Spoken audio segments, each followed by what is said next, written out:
Alhamdulillahi Rabbil Alamin. Wassalatu wassalamu ala ashrafil anbiya'i wal mursalin wa ala alihi wa ashabihi ajma'in. Allahumma rabbi shrah li sadri wa yassir li amri wa hlul 'uqdatam min lisani yafqahu qawli. Wa la hawla wa la quwwata illa billahil 'aliyyil 'azim. Allahumma la sahla illa ma ja'altahu sahla wa anta taj'alul huzna in syi'ta sahla. Rabbi yassir wa la tu'assir wa atmi bil khair. Amma ba'd. Kesetiaan terhadap malaikat. Seseorang yang beriman hendaklah mengasihi malaikat tanpa membezakan antara mereka, kerana mereka semuanya adalah hamba Allah yang sangat setia dan mulia. Mereka tekun melakukan apa yang diperintahkan Allah Subhanahu wa Ta'ala dan meninggalkan apa yang dilarang olehnya. Tidak ada hujah untuk membezakan antara mereka dari segi kasih sayang. Orang yang membezakannya adalah orang yang sesat, sama seperti golongan Yahudi yang disebutkan dalam firman Allah Subhanahu wa Ta'ala. Okey. Di dalam beriman kepada malaikat ini, kita tidak boleh membezakan antara satu malaikat dengan malaikat yang lain. Begitu juga di sudut kasih sayang, kecintaan kita kepada malaikat, antara seorang malaikat dengan malaikat-malaikat yang lain. Malaikat juga perlu kita sayangi, kita cintai. Sebab malaikat ini banyak tugas-tugas yang diperintahkan oleh Allah Subhanahu wa Ta'ala, di antaranya membantu menolong orang yang beriman dan juga berdoa untuk kebaikan orang beriman. Jadi oleh kerana itu kita kena meletakkan kecintaan, kasih sayang kita kepada semua malaikat, tanpa membezakan antara satu malaikat dengan malaikat-malaikat yang lain. Tetapi golongan Yahudi, mereka membezakan malaikat. Ada malaikat yang mereka beriman, ada di antara malaikat-malaikat yang mereka tak beriman. Bahkan mereka memusuhi pula malaikat tersebut, sebagaimana yang Allah Ta'ala sebut di dalam ayat ini. Okey, terus. A'udzu billahi minasyaitonir rajim.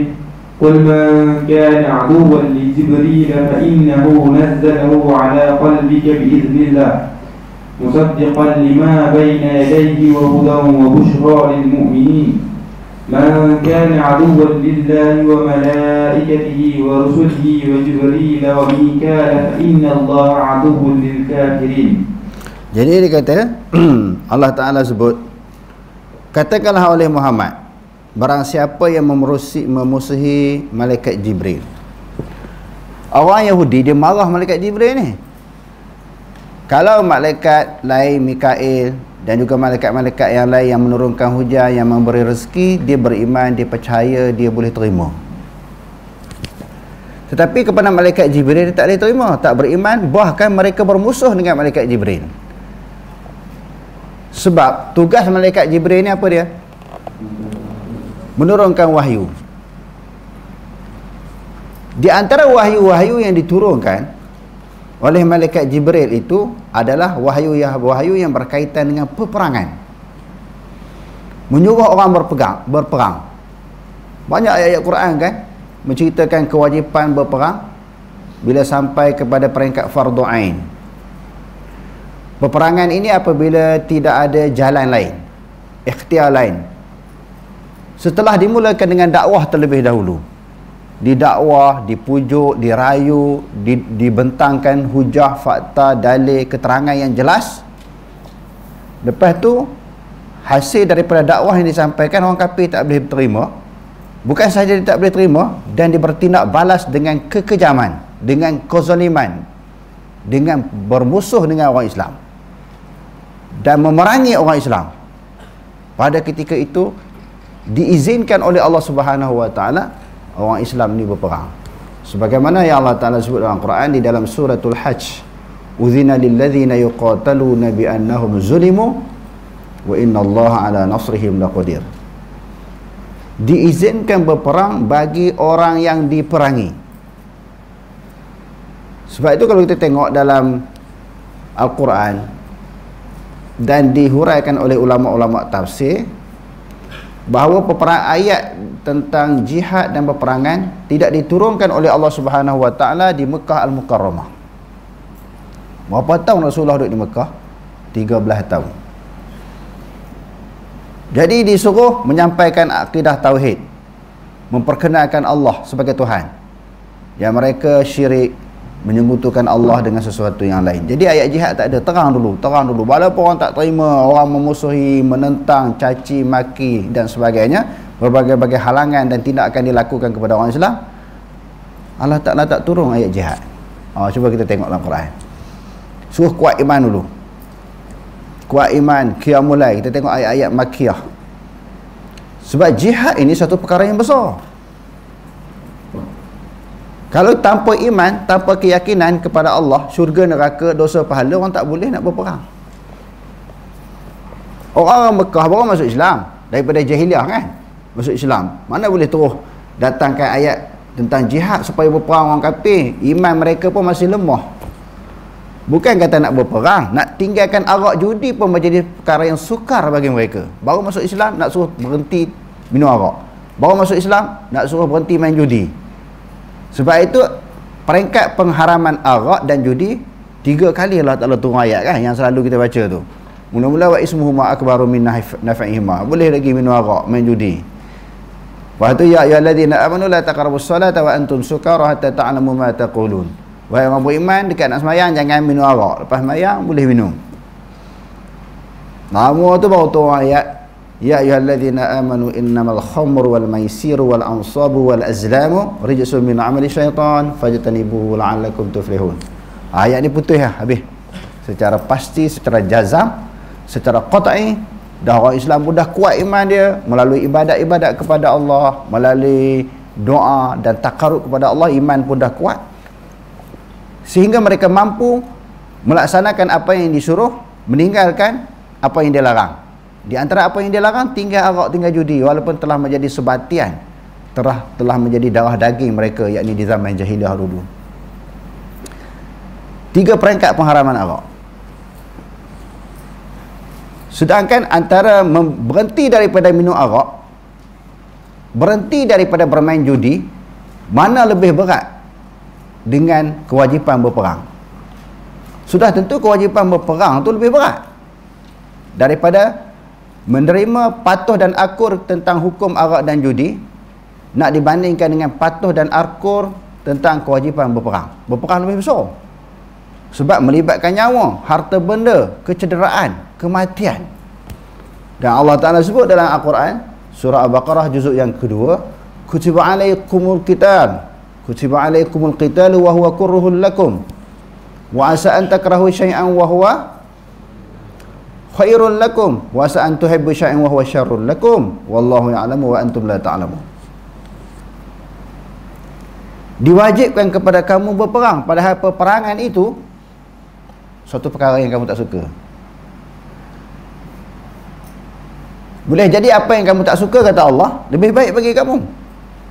Perang orang tak suka, tapi lebih baik menjaga maruah, menjaga ahli keluarga, menjaga negara daripada serangan musuh. Kalau pihak musuh menceroboh negara kita, kita tidak bertindak balas, mempertahankan negara dan menentang kezaliman penceroboh, jadi negara hancur, keluarga hancur, kematian berlaku berluar-luasa. Contohnya bila Rusia masuk Afghanistan, tak ada orang Afghanistan bangun untuk berjihad. Orang Islam masuk, orang Israel masuk Palestin, orang serang Syria, musuh-musuh Islam, tak ada di kalangan orang Islam, mujahidin Islam, tak ada orang nak bertahankan. Hancur negara, tentera tak ada dalam sebuah negara, ataupun polis tak ada. Apa yang jadi negara kita kalau tak ada tentera, kalau tak ada polis? Jadi negara hancur, boleh diserang, terdedah dengan pencerobohan. Jadi Allah kata peperangan suatu benda yang kamu tak suka, tetapi dia lebih baik bagi kamu.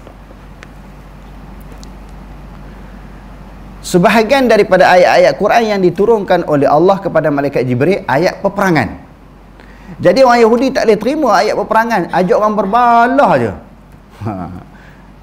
Mereka gunakan ayat, perkataan, istilah asyik duk suruh orang berperang. Kalau malaikat yang menurunkan hujan, tak apa, dia turun rahmat, dia turun rezeki, turun kebajikan. Ini malaikat Jibril ni turun wahyu, suruh orang bergaduh. Jadi mereka tak beriman, tak percaya, tak boleh terima, dan mereka bermusuh dengan malaikat Jibril. Jadi Allah kata tak boleh beza antara satu malaikat dengan malaikat-malaikat yang lain. Jadi bila itu keadaan perasaan mereka dan sikap mereka, orang Yahudi ini bermusuh dengan malaikat Jibril yang menurunkan wahyu, Allah tak nak kata, wahai Muhammad, pergi bagi tahu, qul, katakanlah olehmu wahai Muhammad, man kana aduwwan li Jibril, barang siapa yang bermusuh dengan malaikat Jibril, fa innahu nazzalahu, sesungguhnya malaikat Jibril itu menurunkan Quran ala qalbika biiznillah, atas hati engkau dengan izin Allah. Maknanya jangan duk bermusuh dengan malaikat Jibril. Malaikat Jibril turun wahyu kerana perintah Allah, kerana izin Allah. Bukan pandai-pandai dia saja turun wahyu. Sebahagian daripada wahyu adalah peperangan. Wahyu yang berkaitan dengan peperangan. Jangan bermusuh dengan malaikat Jibril. Yang memerintahkan malaikat Jibril turunkan wahyu Allah, termasuk wahyu-wahyu ayat-ayat peperangan, adalah Allah dengan izin Allah. Kenapa? Okey. Bila dengan izin Allah kamu memusuhi malaikat Jibril, secara langsung kamu bermusuh dengan Allah. Malaikat Jibril turunkan wahyu kerana perintah Allah. Turunkan atas hati kau dengan izin Allah, musaddiqan lima bayna yadai. Sifat Al-Quran yang diturunkan itu mengiyakan, membenarkan kitab yang terdahulu. Apa? Quran itu turun, Quran mengakui kitab Injil, Taurat, Zabur. Ketiga-tiga kitab samawi ini diiyakan. Quran kata ini sebahagian daripada kitab yang diturunkan oleh Allah Subhanahu wa taala daripada langit. Kalau tak boleh terima Quran, maka Taurat, Injil, Zabur tak boleh terima. Sebab kesemuanya adalah kitab samawi yang diturunkan oleh Allah Subhanahu wa taala daripada langit. Dan sifat Al-Quran itu pula hudan, memberi petunjuk. Hudan linnas, hudan lil muttaqin. Syahrul Ramadan allazi unzila fihi al-Quran hudan linnas wa bayyinatin minal huda wal furqan. Sifat Al-Quran adalah petunjuk. Jadi siapa-siapa yang nak memperoleh petunjuk, hidayah, panduan daripada Allah, dia rujuk Al-Quran sebagai panduan. Bukan itu sahaja, Quran itu juga bersifat dengan busyra, memberi kabar gembira kepada siapa? Orang yang beriman. Apa maksud kabar gembira? Buat baik, ini balasan dia, ini ganjarannya, ini kesudahannya. Disampaikan oleh Nabi SAW dengan perintah Allah. Yang Allah Ta'ala kata apa? Ya ayuhan Nabi, inna arsalnaka syahidan wa mubasyiran wa nadhira wa da'iyan ilallahi biizni wa sirajan munira. Wahai Nabi, sesungguhnya kami telah mengutuskan engkau, membangkitkan engkau menjadi wakil kami, yakni wakil Allah Subhanahu wa taala. Tujuan diutuskan Nabi memberi kabar gembira. Buat baik, ini balasan dia, ini kesan dia, kesudahannya di akhirat. Dan juga nazir. Tugas Nabi juga selain daripada memberi kabar gembira, memberi kabar berita perkara yang menakutkan. Apa dia? Buat jahat, kesan dia, dosa, akibat dia masuk di dalam neraka. Itu maknanya di antara tugas yang disampaikan oleh Nabi SAW. Wa busyra lil mu'minin, beri kabar gembira bagi orang-orang yang beriman.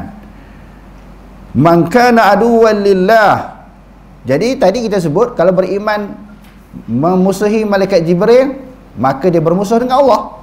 Dan barang siapa yang bermusuh dengan Allah, bermusuh bagi Allah, malaikatnya, rasul-rasulnya, wa Jibril, termasuk Jibril, wa Mikail, termasuk Mikail. Mikail mereka boleh terima sebab menurunkan hujan, menurunkan rezeki.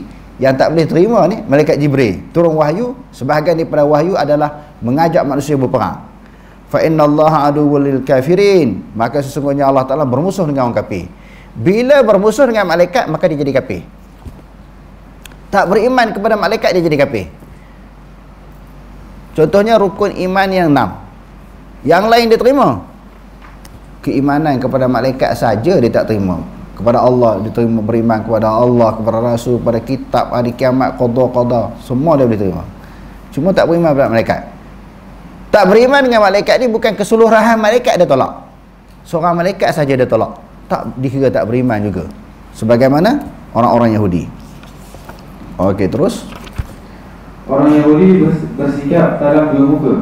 Mereka bukan sahaja tidak mahu menerima apa yang dibawa oleh malaikat Jibril kepada Nabi Muhammad SAW, bahkan mereka juga menunjukkan sifat hasad dan dengki kepada Nabi Muhammad SAW. yang disampaikan wahyu oleh malaikat Jibril tersebut.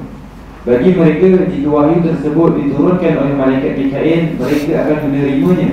Mereka sebenarnya tidak menyadari yang kedua-dua malaikat tersebut merupakan hamba Allah yang menjelaskan tugas masing-masing. Hubungan malaikat dengan orang kafir dan fasik.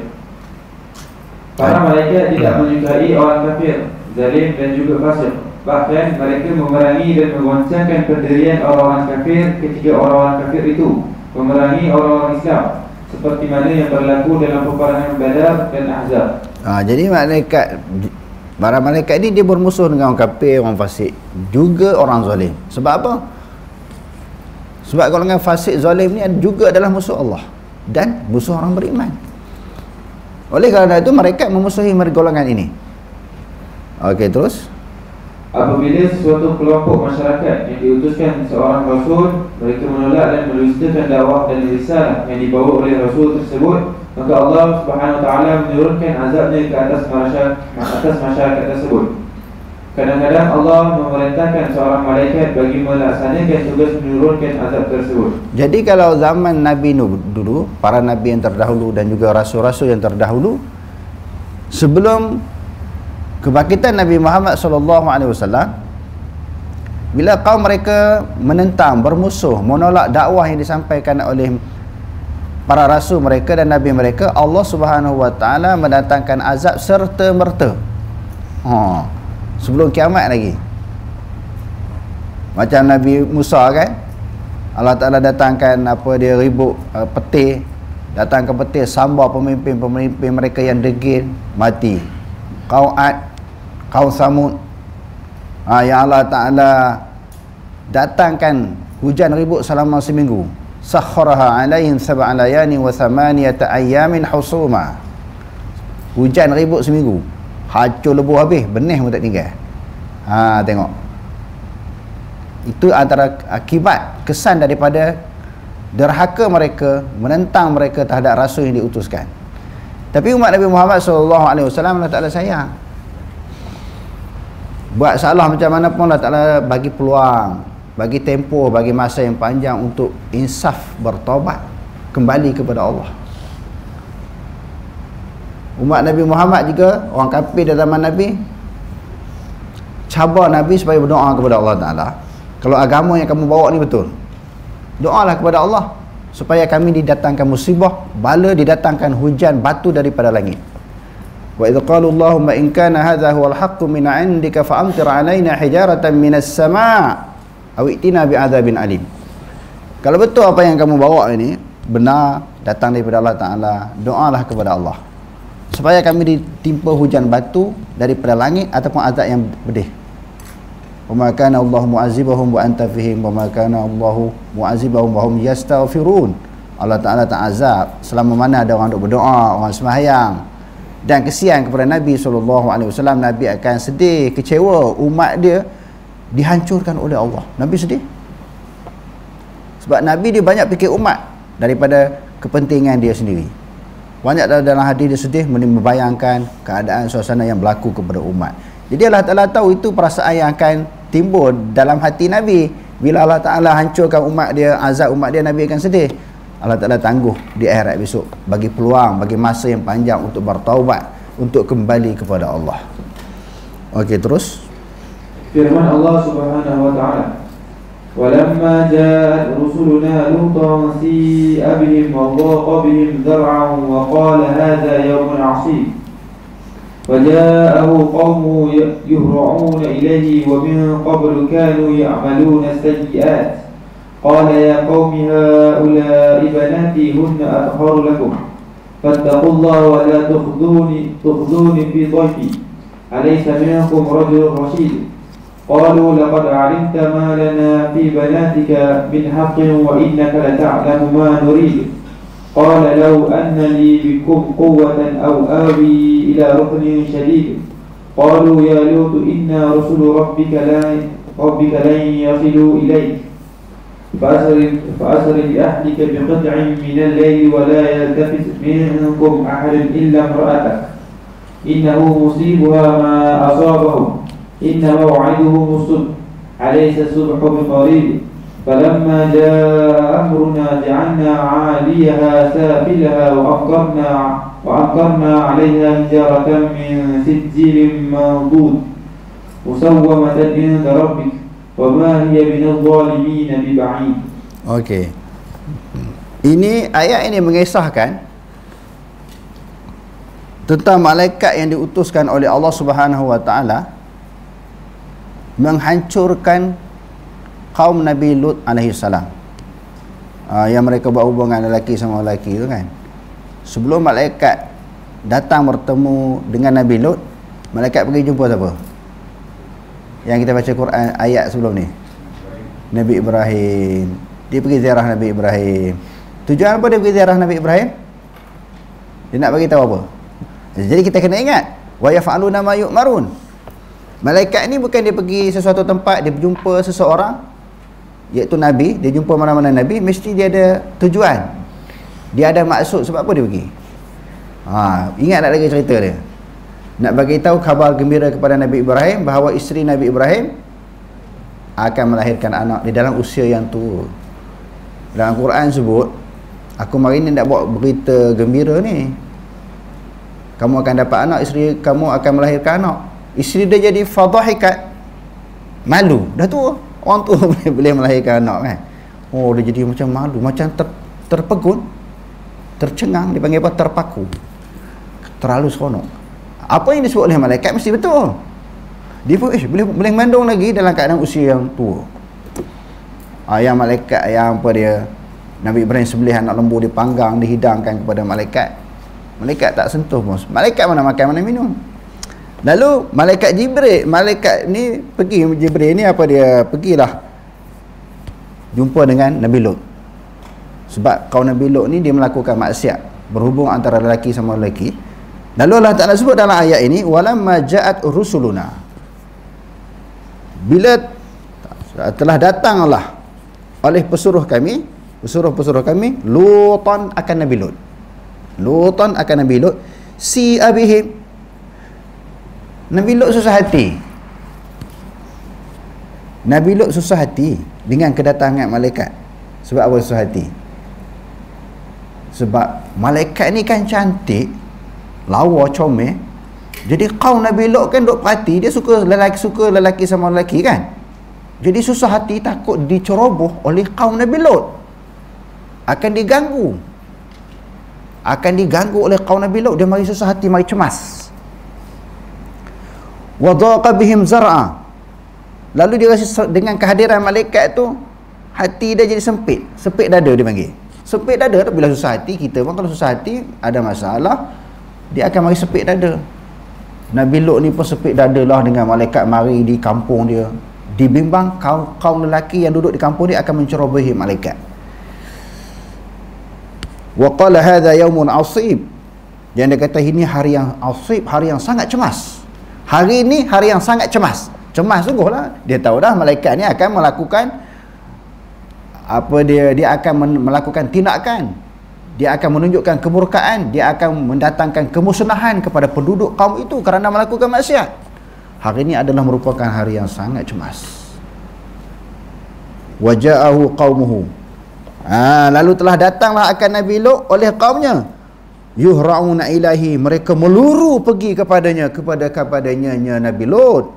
Wa min qablu kana ya'maluna sayyi'at, sebelumnya mereka buat maksiat. Sebelum datang jumpa Nabi Lut tu, mereka dah buat maksiat dah sebelum ni berkali-kali, berulang kali. Qala ya qaumi. Lalu Nabi Lut ni dia pujuk, tengok dakwah para rasul kan. Dakwah para rasul dia kata, hai ya qaumi, wahai kaum aku. Dia pujuk dengan menggunakan bahasa yang sopan santun. Haula'i banati, ini adalah anak-anak perempuanku. Hunna atharu lakum, mereka lebih suci, lebih sesuai, lebih layak bagi kamu. Kalau kamu nak kahwin, aku bagi, aku offer anak-anak perempuan aku. Jangan mencerobohi tetamu aku, yakni malaikat. Demo tak tahu tu malaikat. Malaikat pula cantik lawa, mereka kita rekam. Lalu Nabi Lut ni susah hati, cemas kan, bimbang, takut malaikat dia apa-apakan. Lalu dia offer, ni anak-anak aku, kalau kamu nak kahwin aku bagi. Fattaqullah, takutlah kamu kepada Allah, wala tukhzuni fi dhaifi. Janganlah kamu menyakiti aku tentang tetamu aku. Jangan kamu buat nanya kepada tetamu aku. Kamu nak menyakiti hati aku, tapi kamu buat nanya kepada tetamu aku. Alaysa minkum rajulun rasyid. Alaysa minkum rajulun rasyid. Tidak adakah daripada kalangan kamu ni orang yang cerdik? Tak boleh fikir ke? Ini tetamu aku, kalau kamu nak kahwin aku offer ke bagi anak aku. Tak boleh fikir ke kamu ni semua? Tengok Nabi ni dia berdialog, berhujah. Kamu di dalam dakwah kita kena mengajak orang berfikir. Jangan kita paksa orang ikut. Bila pandangan kita bertemu dengan pandangan orang, dia jadi belaga tu yang jadi perpecahan, perbalahan, permusuhan. Kita ajak orang berfikir, kita ajak orang berfikir, bagi fakta, bagi dalil, bagi hujah. Kemukakan Quran hadis, Quran hadis, Quran hadis, pendapat para ulama yang muktabar. Orang nak terima tak terima itu bukan tugas kita, bukan tanggungjawab kita, bukan kewajipan kita. Kita hanya menceritakan sahaja. Memberi hidayah, petunjuk dan menerima adalah kerja Allah Subhanahu Wa Taala. Sebab itu ayat yang selalu kita baca bila Nabi Muhammad SAW sedih dan menangis apabila bapa saudara dia Abu Talib tak masuk Islam. Dia berulang-ulang kali duk pergi sampaikan dakwah sampai ke mati Abu Talib tak terima Islam, tak mengucap dua kalimah syahadah. Lalu Nabi Muhammad sedih, kecewa. Allah Ta'ala turunkan ayat innaka la tahdi man ahbabta walakinnallaha yahdi man yasha wa huwa a'lamu bil muhtadin. Sesungguhnya kamu wahai Muhammad tidak boleh memberi petunjuk kepada orang yang kamu sayang, dan Allah lah memberi petunjuk kepada sesiapa yang dikehendaki. Alaysa minkum rajulun rasyid. Tidak adakah daripada kalangan kamu ni orang yang cerdik? Lalu kaum dia jawab pula bila tanya soalan tu. Qalu, mereka menjawab, laqad alimta, kamu pun dah tahu. Kamu tahu kan? Kamu tahu wahai Lut, malana fi banatika min haqqin. Kami tak ada keinginan kepada anak-anak perempuan kamu. Kami tak ada teringin. Tak ada hasrat, tak ada niat. Apa lagi perkataan yang sesuai kita nak bagi? Tak ada niat, tak ada maknanya tak ada hajat, tak perlu. Tak ada minat kepada anak-anak perempuan engkau. Sesungguhnya engkau telah mengetahui malana fi banatika min haqqin wa innaka la ta'lamu ma nurid. Sesungguhnya kau tahu apa keinginan kami, apa kehendak kami, apa yang kami nak. Dia nak lelaki sama lelaki. Kamu tahu, kamu pun tahu. Qalu law anna li bikum quwwatan. Qala law anna li bikum quwwatan. Dalam keadaan sedih.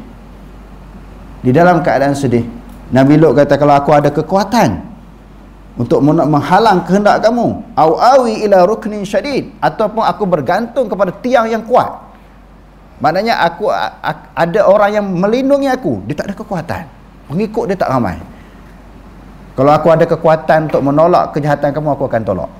Kalau aku ada orang yang dapat bantu aku berpegang kepada tiang yang kukuh, aku akan lakukan. Jadi di dalam dakwah ni perlukan kepada sokongan, dokongan, sahabat handai yang setia untuk membawa agama Islam ini.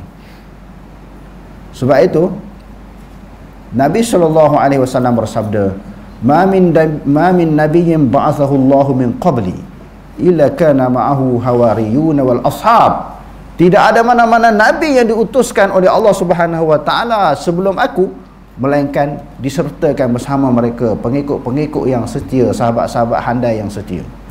Jadi kena ada kekuatan, kena ada sahabat, kena ada tim, kena ada, kita kata, pembantu untuk membawa Islam ini kepada masyarakat. Dia tak boleh seorang-seorang, 2-3 orang, 4-5 orang, tak boleh. Dia kena memberi sokongan, kena ada penyokong-penyokong yang ramai. Tengok bagaimana pengaduan, keluhan yang disampaikan oleh Nabi Lut. Kalau ada orang nak tolong aku, kalau aku ada kekuatan ataupun aku nak boleh berpaut kepada tiang yang kukuh, aku akan lakukan. Qalu ya Lut inna rusulu rabbik. Malaikat kata, bila keluhan hati Nabi Lut alaihissalam, malaikat pun kata, wahai Lut, sesungguhnya kami adalah rasul Tuhanmu. Baru Nabi Lut tahu, yang ni bukan tetamu biasa, bukan orang yang datang ni, kami adalah malaikat. La yasilu ilaika, kau tidak dapat menceroboh engkau, mengenakan engkau bertindak terhadap engkau, tidak dapat melakukan apa-apa kepada engkau. Mereka tak akan mampu, mereka tak akan sampai. Oleh kerana tu, masa tu tengah duk berlari nak buat kacau, mereka meluru bertemu dengan Nabi Lut AS, nak ganggu Nabi Lut dan nak ganggu tetamu Nabi Lut AS.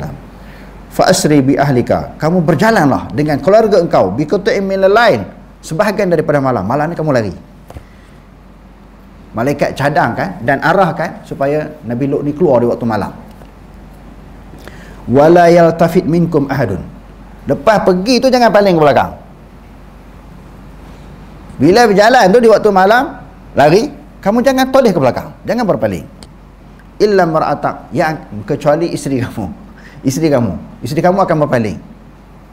Sebab isteri dia tak beriman kepada dia, termasuklah isteri Nabi Nuh AS.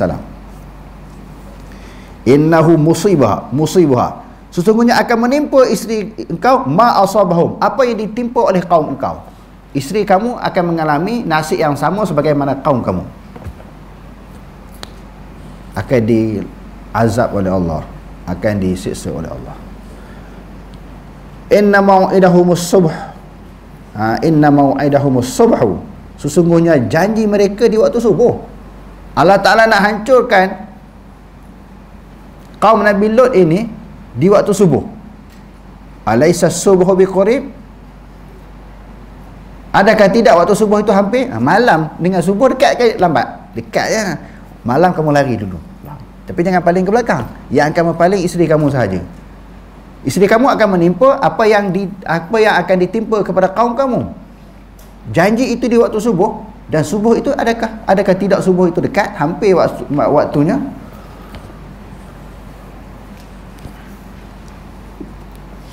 Falamma jaa amruna, apabila datangnya perintah kami, hukuman kami, ja'alna 'aliha safilaha, Allah Ta'ala jadikan bumi yang didiami oleh Nabi Lut dan kaum dia ni diterbalikkan.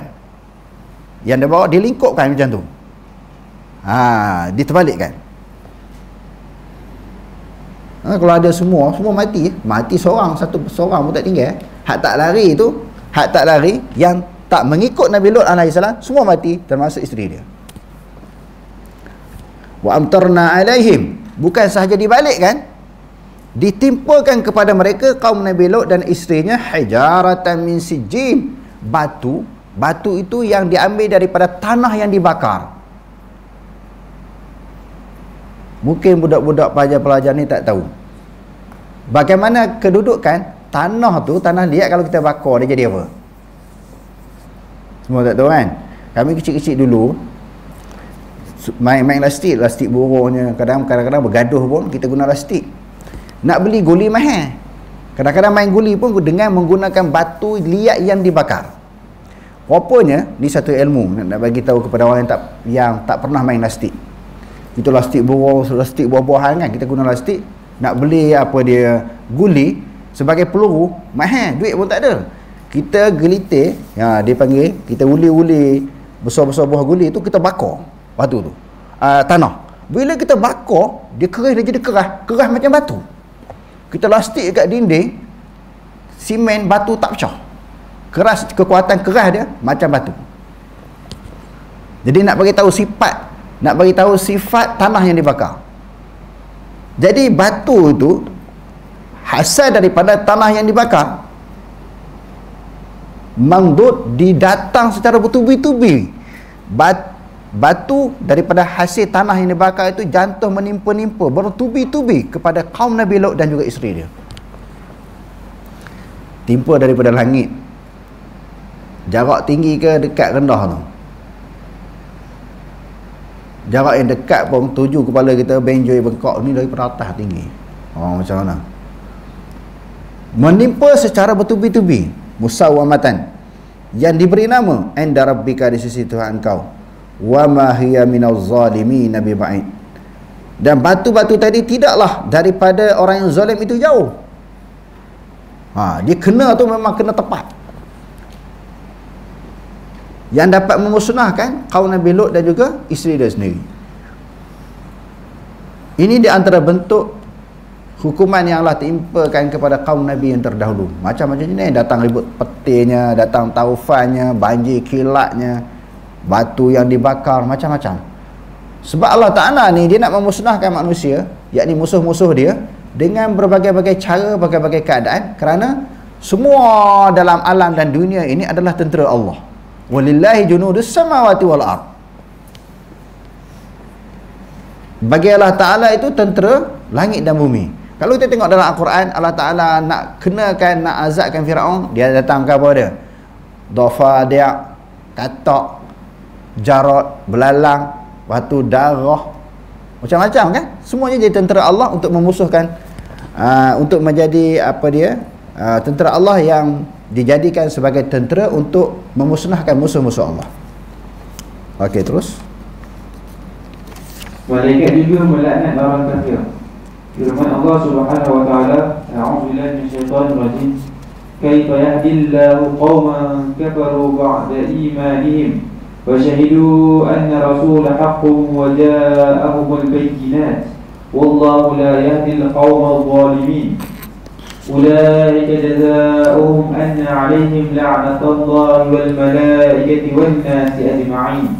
Maksudnya, bagaimana Allah akan memberi petunjuk hidayah kepada sesuatu kaum yang kufur ingkar sesudah mereka beriman, dan juga sesudah mereka menyaksikan bahawa Rasulullah Nabi Muhammad itu adalah benar, dan telah datang pula kepada mereka keterangan-keterangan yang jelas nyata. Dan ingatlah, Allah tidak akan memberikan petunjuk hidayahnya kepada kaum yang zalim. Mereka itu balasannya ialah bahawa mereka ditimpa laknat Allah dan malaikatnya, sekalian orang-orang yang beriman.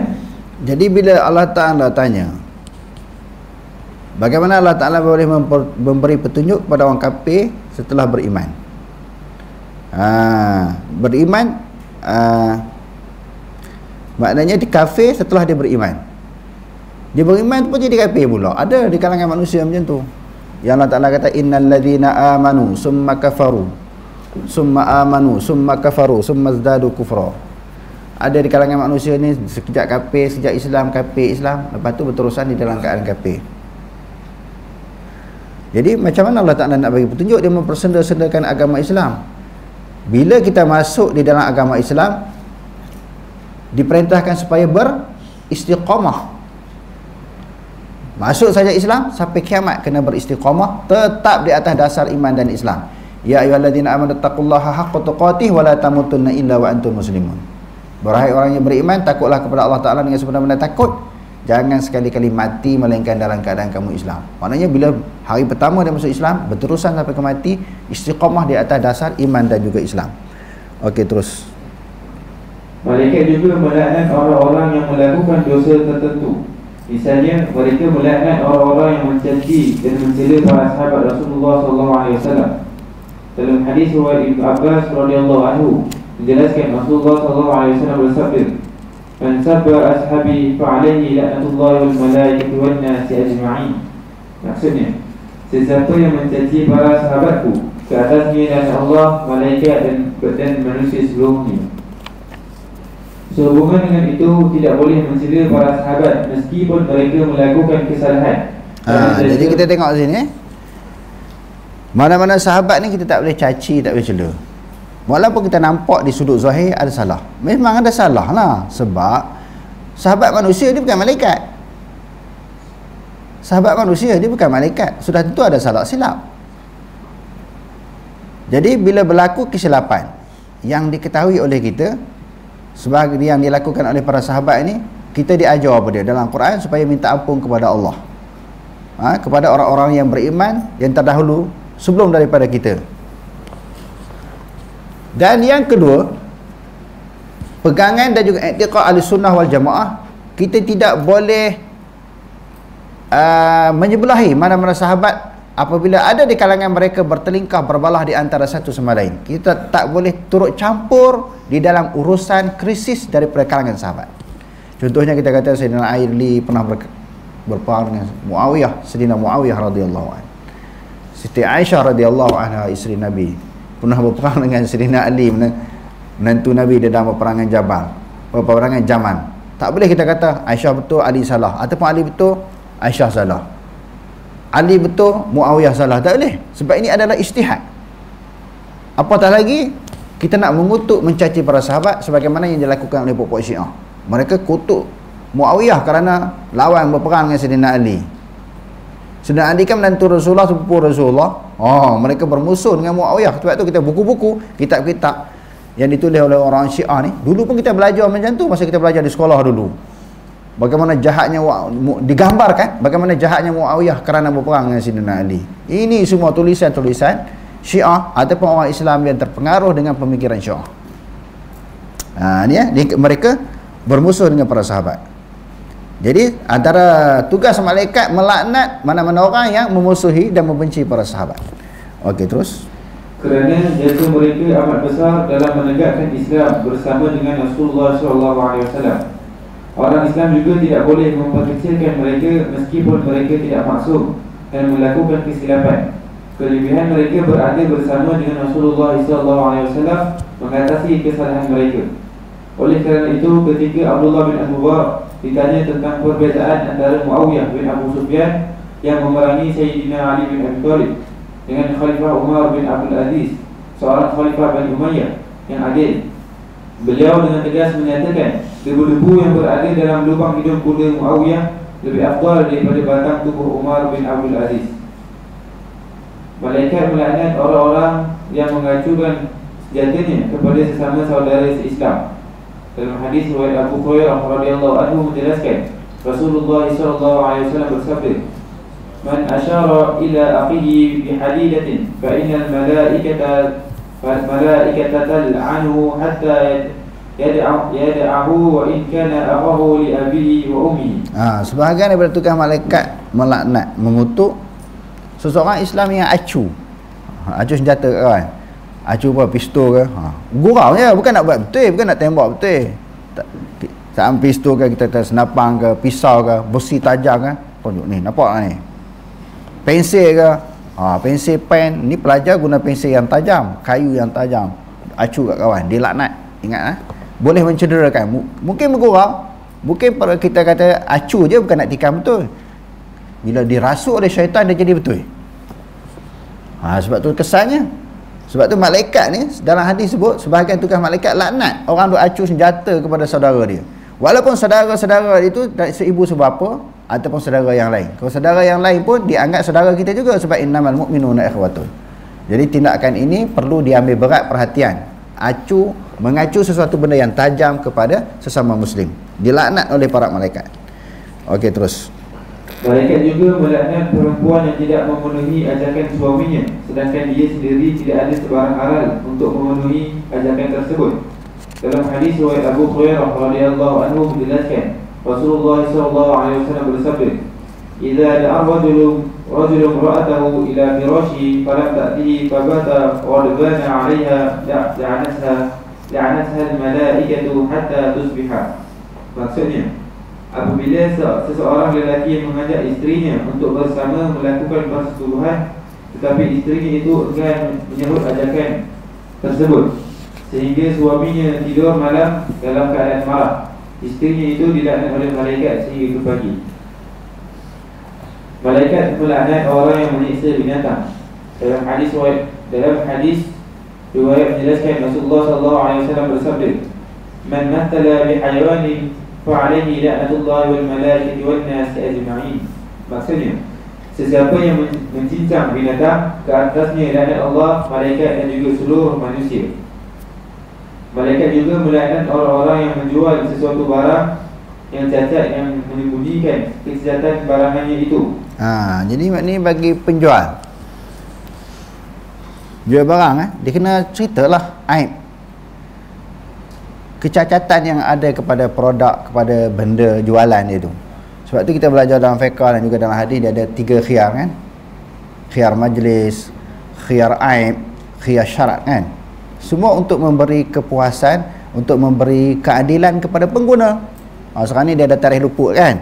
Kita ada hak pula, kita boleh hantar balik kalau kita beli sesuatu barangan yang dah lepas daripada tarikh yang telah ditetapkan.